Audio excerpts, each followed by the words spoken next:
बिस्मिल्लाहिर्रहमानिर्रहीम। अस्सलाम वालेकुम। A1 टीवी के साथ मैं हूं अनम नकवी और मैं हूं मुशर्रफ यासीन। सबसे पहले news headlines. England cricket board ने दौरा पाकिस्तान मनसूख करने पर PCB से माफ़ी मांग ली। आइंदा साल पाकिस्तान का दौरा करने का ऐलान। चेयरमैन इंग्लिश क्रिकेट बोर्ड का कहना है कि PCB और पाकिस्तानी शायकीन क्रिकेट से माजरत खा हैं। दौरा मनसूख करने का फैसला बहुत मुश्किल था, खिलाड़ियों से मुशावरत नहीं की थी। टीम आइंदा साल 3 टेस्ट और 5 वनडे खेलने पाकिस्तान जाएगी।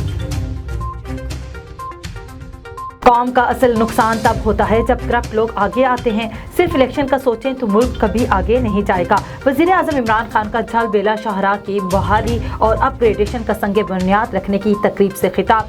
कहा 2013 और आज सड़क की तामीर में 20 करोड़ की बचत हो रही है। FIA को कह दिया है कौम को बताए करप्शन से किसने कितना पैसा कमाया।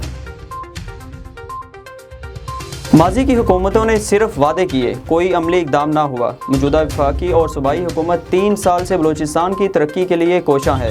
आज पसमानदा इलाके में अहम शाहराह का इफ्तिताह हो रहा है। वज़ीर आला जाम कमाल का तकरीब से खिताब। वफाकी वज़ीर मुवासलात मुराद सईद बोले वज़ीर आज़म की तरजीह ही पसमानदा इलाके हैं। CPEC मगरबी रूट का आगाज़ ही हमने बलूचिस्तान से किया। कराची, कोयटा, चमन शाहराह का काम भी जारी है। अमेरिका की एहसान फरामोशी पाकिस्तान की लाजवाल कुर्बानियां पसे पुश डाल दी। अमेरिकी सेनेट में पाकिस्तान मुखालिफ बिल पेश। अफगान तालिबान को पनाह देने का इल्ज़ाम। 22 अमेरिकी सेनेटर्स ने अफगानिस्तान की निगरानी और एहतसाब एक्ट सेनेट में पेश किया। तालिबान की मुआवनत करने वाले अफराद और ममालिक पर पाबंदियों की सिफारिश।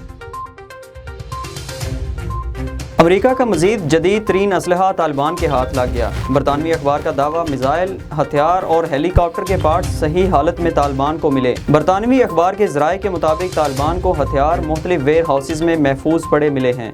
अमेरिका के हसास तरीन हथियार तालिबान को मिलना पेंटागन के लिए बाइसे शर्मिंदगी है।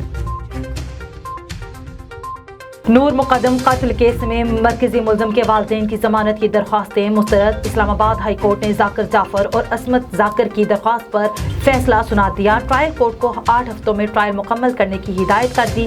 जस्टिस आमिर फारूक ने मुख्तसर ज़बानी फैसला सुनाया।